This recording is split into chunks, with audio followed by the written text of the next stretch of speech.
पुराने जमाने की बात है। एक ताजिर था जो शहर से दूर एक गांव में रहता था। वो तिजारत के लिए रोजाना शहर जाता और मुख्तलिफ अशिया की खरीदो फरोख्त किया करता।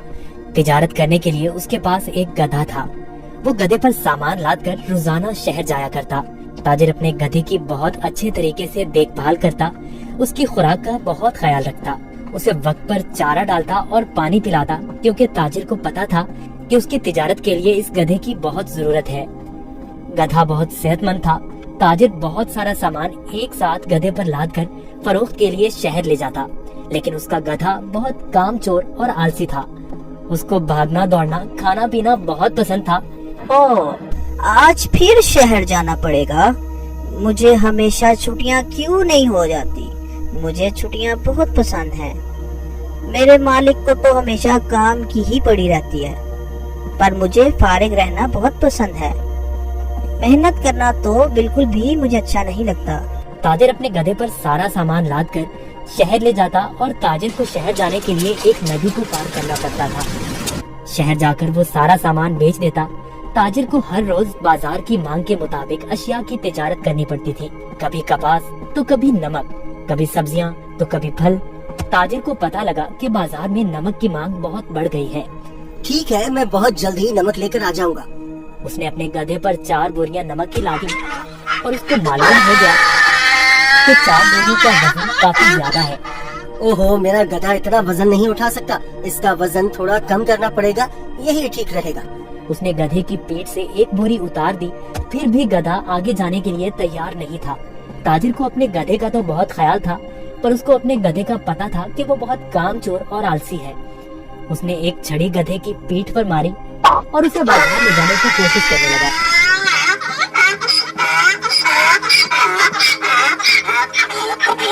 चलो, मुझे पता है तुम बहुत आलसी हो। तुम्हें शहर जाना बहुत जरूरी है, क्योंकि बाजार में इस वक्त नमक की बहुत मांग है।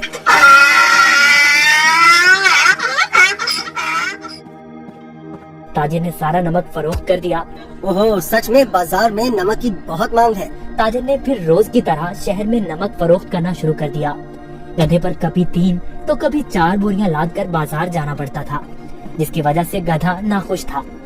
पर वापसी पर गधा बिल्कुल खाली आता और बहुत खुश होता। रोज की तरह ताजिर ने फिर से 4 बोरी गधे की पीठ पर लादी और शहर की तरफ निकल पड़ा। जब वो नदी के पास पहुंचा तो उसे पानी ज्यादा नजर आया। हमें बहुत ध्यान से आहिस्ता आहिस्ता चलना होगा ताकि हम पानी में कहीं गिर न जाएं। जैसे ही उन्होंने आधी नदी पार की, अचानक गधे का पाँव एक बड़े पत्थर से लगा और गधा फिसल गया और पानी में बैठ गया। ओहो, तुमने ये क्या किया? बोरियां तो अभी भी मेरी पीठ पर हैं, लेकिन मुझे इतना वजन महसूस नहीं हो रहा। ये एक जादुई नदी है। गधा इस बात से हैरान था कि नदी में फिसलने की वजह से उन बोरियों का सारा नमक नदी में घुल गया था और बोरियों में से नमक खत्म हो चुका था, जिसकी वजह से गधे को वजन महसूस नहीं हो रहा था, क्योंकि बोरियों में नमक बचा ही नहीं था, सब खत्म हो चुका था। ओहो, मेरी सारी मेहनत जाया हो गई। अब मैं शहर जाकर क्या करूँगा? सारा नमक तो बह गया है। शुक्र है खुदा का, मेरा गधा तो सही सलामत है। गधे को कुछ नहीं हुआ। अब शहर जाने का कोई फायदा नहीं। मुझे अब घर जाना चाहिए। वाह, कोई वजन भी नहीं और काम भी नहीं। ये तो कमाल की नदी है। फिर अगले दिन ताजिर ने 4 बोरियां गधे की पीठ पर लाद दी और शहर की तरफ निकल पड़ा।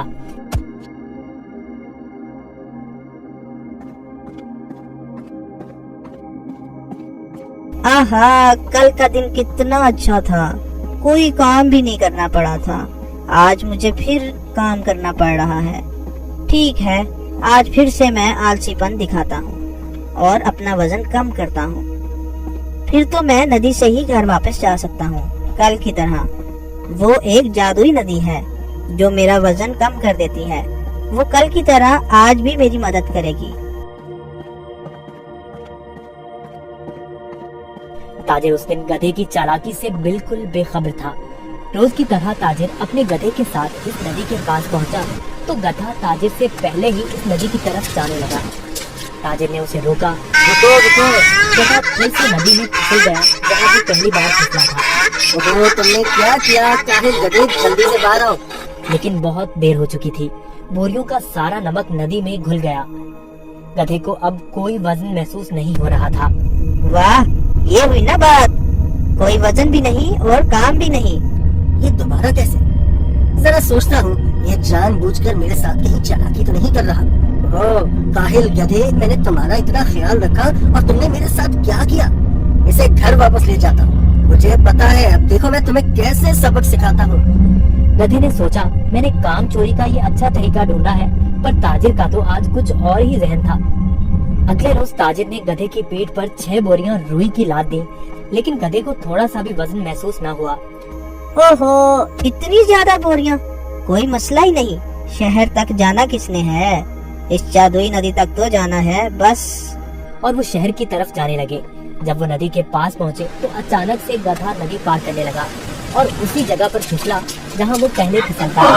ताजिर बाहर खड़ा होकर ये सब मंजर देख रहा था। ओहो, ये मेरी पीठ पर इतना वजन कहाँ से आ गया?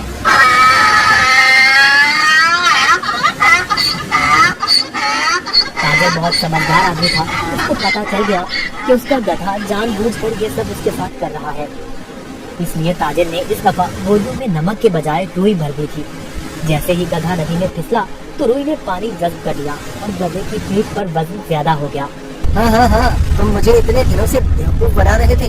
तुम्हारी इस हरकत से मेरा बहुत नुकसान हुआ है। तुम्हें इस बात का अंदाजा भी है क्या? अब तुम इसी तरह बोरियों के साथ घर जाओगे। गधे को उन बोरियों के साथ ही घर आना पड़ा। इस तरह गधे ने अपना सबक सीख लिया और उस दिन के बाद गधे ने कभी नदी में फिसलने की हिम्मत न की। इसलिए नतीजा, जैसा करोगे वैसा भरोगे। एक तालाब में एक चूहा और मेंढक रहते थे। ये दोनों एक दूसरे को बिल्कुल पसंद नहीं करते थे। चूहे को शिकायत थी कि मेंढक हर वक्त टर टर टर करता रहता है, ना वक्त देखता है और ना ही मौसम। इसकी हर वक्त की टर टर से सर में दर्द हो जाता है। मेंढक कहता था कि ये चूहा तो चैन से नहीं बैठता, इसका तो काम बस घूमते रहना है। जब देखो सारी इलाका घूमता रहता है और पानी में हर वक्त छप छप करता रहता है। एक दिन हुआ यूं कि दोनों में लड़ाई शुरू हो गई। चूहे ने मेंढक से कहा, ए मेंढक, तुम ये तालाब छोड़कर चले जाओ, क्योंकि ये तालाब मेरा है और मुझसे पहले ये जगह मेरे बाप दादा की थी। ना ना ना, ये जगह हमारे बाप दादा की है, इसलिए तुम यहाँ से चले जाओ। इस बात पर लड़ाई शुरू हो गई। पहले तो दोनों दूर दूर से एक दूसरे को आंखें दिखाते रहते थे और अब ये हुआ कि एक दूसरे से बदला लेने की कोशिश में लग गए। ये सब एक चील भी बड़े गौर से देख रही थी और वो बहुत दिनों से इन दोनों का शिकार करने की कोशिश कर रही थी, मगर ये दोनों हाथ नहीं आ रहे थे। ये दोनों अपनी लड़ाई में चील को भूल गए।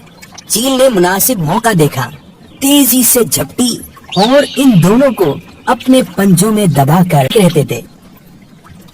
ये दोनों एक दूसरे को बिल्कुल पसंद नहीं करते थे। चूहे को शिकायत थी कि मेंढक हर वक्त टर टर टर करता रहता है, ना वक्त देखता है और ना ही मौसम। इसकी हर वक्त की टर टर से सर में दर्द हो जाता है। मेंढक कहता था कि ये चूहा तो चैन से नहीं बैठता, इसका तो काम बस घूमते रहना है।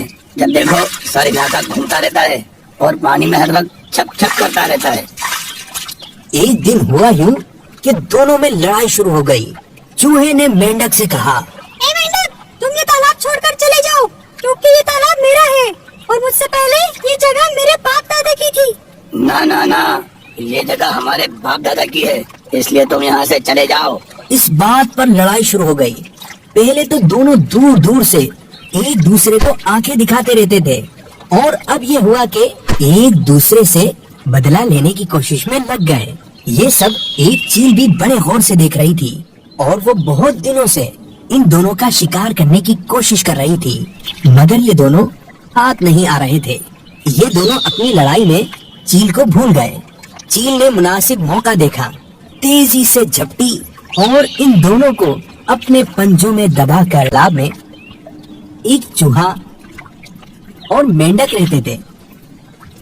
ये दोनों एक दूसरे को बिल्कुल पसंद नहीं करते थे। चूहे को शिकायत थी कि मेंढक हर वक्त टर टर टर करता रहता है, ना वक्त देखता है और ना ही मौसम। इसकी हर वक्त की डर डर से सर में दर्द हो जाता है। मेंढक कहता था कि ये चूहा तो चैन से नहीं बैठता, इसका तो काम बस घूमते रहना है। जब देखो सारी रात घूमता रहता है और पानी में हर वक्त छप छप करता रहता है। एक दिन हुआ यूं कि दोनों में लड़ाई शुरू हो गई। चूहे ने मेंढक से कहा, ए मेंढक, तुम ये तालाब छोड़कर चले जाओ, क्योंकि ये तालाब मेरा है और मुझसे पहले ये जगह मेरे बाप दादा की थी। ना ना ना, ये जगह हमारे बाप दादा की है, इसलिए तुम यहाँ से चले जाओ। इस बात पर लड़ाई शुरू हो गई।